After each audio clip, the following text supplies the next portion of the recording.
जय यीशु प्यारे साथियों, आज कैथलिक कलीसिया राजाओं के राजा क्रिस्त राजा का पर्व मना रही है। प्यारे भाई और बहनों, जब हम एक राजा के बारे में सोचते हैं या एक राजा की इमेज हमारे मन में बनाते हैं तो हमें कुछ बातें ध्यान में आती है कि राजा के पास बहुत बड़ी प्रजा होगी, एक राजा के पास बहुत बड़ी सेना होगी, एक राजा के पास बहुत बड़ा और विशाल महल होगा, राजा के पास बहुत बड़ा सिंहासन होगा, एक राजा के पास सर पर पहनने के लिए सोने का मुकुट होगा। लेकिन प्यारे भाई और बहनों, आज हम एक ऐसे राजा के बारे में बात करेंगे जो हमारे लिए, मनुष्यों के लिए इस संसार में आए। आज हम जानेंगे कि हम क्रिस्त राजा का पर्व क्यों मनाते हैं।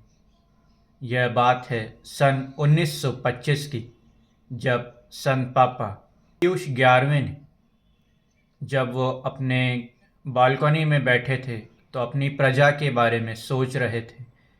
और उस समय जो सिचुएशंस चल रही थी, क्योंकि पहला विश्व युद्ध उस समय समाप्त हो गया था और उसके बाद कई सारी परेशानियां, कई सारे दुख तकलीफ, कई सारी चिंताएं राज्य और लोगों के बीच में थी और यूरोप के कुछ देशों में संकट आने लगा था।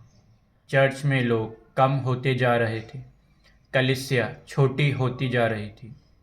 तो उस समय लोगों में विश्वास की कमी आ रही थी, प्रभु पर, परमेश्वर पर विश्वास खत्म होता जा रहा था, जिसकी वजह से चर्च और कलीसिया से लोग दूर होते जा रहे थे। उस समय ऐसा लग रहा था कि लोग सामाजिक और राजनीतिक चीज़ों पर अधिक जोर दे रहे हैं, अधिक ध्यान उन चीज़ों पर दे रहे हैं।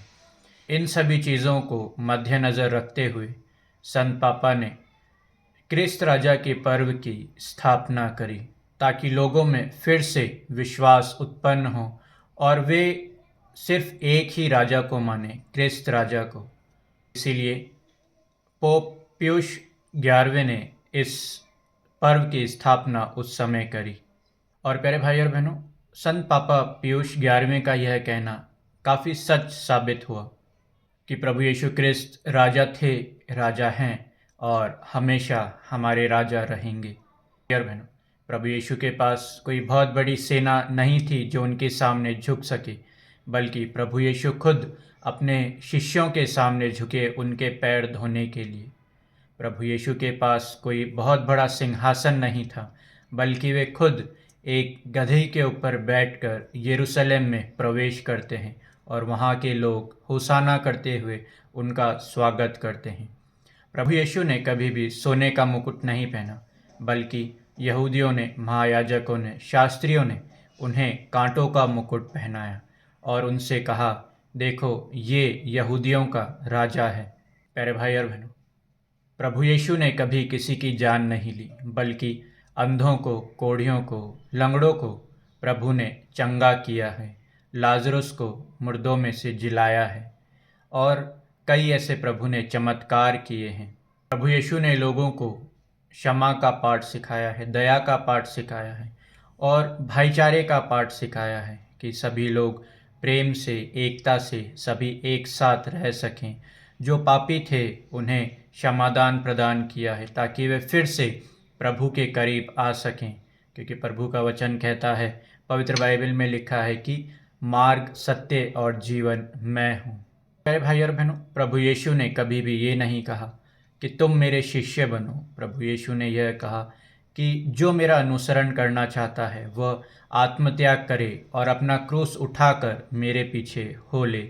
में प्यारे भाई और बहनों, क्रिस्त राजा का यह पर्व कोई सोने के मुकुट पहने राजा जैसे या अच्छे वस्त्र पहने हुए राजा जैसे उन चीज़ों से महत्व नहीं रखता है। यह पर्व हमें प्रभु यीशु क्रिस्त का एक अनुयायी बनने का एक अवसर देता है, एक मौका हमें प्रदान करता है। भाई और बहनों, आज भी हमारे देश में, हमारे राज्य में पहले की जैसी परिस्थिति उत्पन्न होती जा रही है, जहाँ लोग लड़ाई झगड़ा करते हैं, जहाँ परिवारों में लड़ाई झगड़ा, मनमुटाव रहता है। आज उन लोगों के रिश्तों में प्रभु यीशु की ज़रूरत है, उन परिवारों में प्रभु यीशु की ज़रूरत है जो परिवार टूट चुके हैं।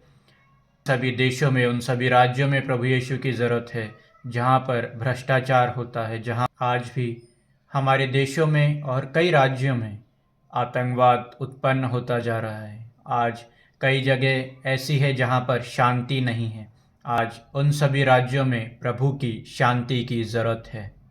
प्यारे भाई और बहनों, आज ऐसा भी हो सकता है कि हम उस चर्च जाते हैं, पवित्र बाइबल पढ़ते हैं, रोज़री माला बोलते हैं। प्यारे भाई और बहनों, हम प्रभु यीशु क्रिस्त को अपना राजा मानते हैं, लेकिन क्या हमने और भी कई राजा बना रखे हैं, जैसे जिसमें हम अधिक समय उसमें व्यस्त रहते हैं, जैसे कि हमारा मोबाइल, सोशल मीडिया हो सकती है, हमारी गाड़ी हो सकती है, हमारे दूसरे कार्य हो सकते हैं, पैसा हो सकता है, जिसमें हम हमारा अधिक समय उसमें बिता रहे हैं। इस वजह से हम प्रभु को कम महत्व देने लगते हैं, कम समय देने लगते हैं। आज हमें कैथोलिक कलीसिया फिर से एक अवसर देती है कि हम प्रभु के अनुयायी बने, क्योंकि प्रभु ही हमारे राजा राजेश्वर हैं।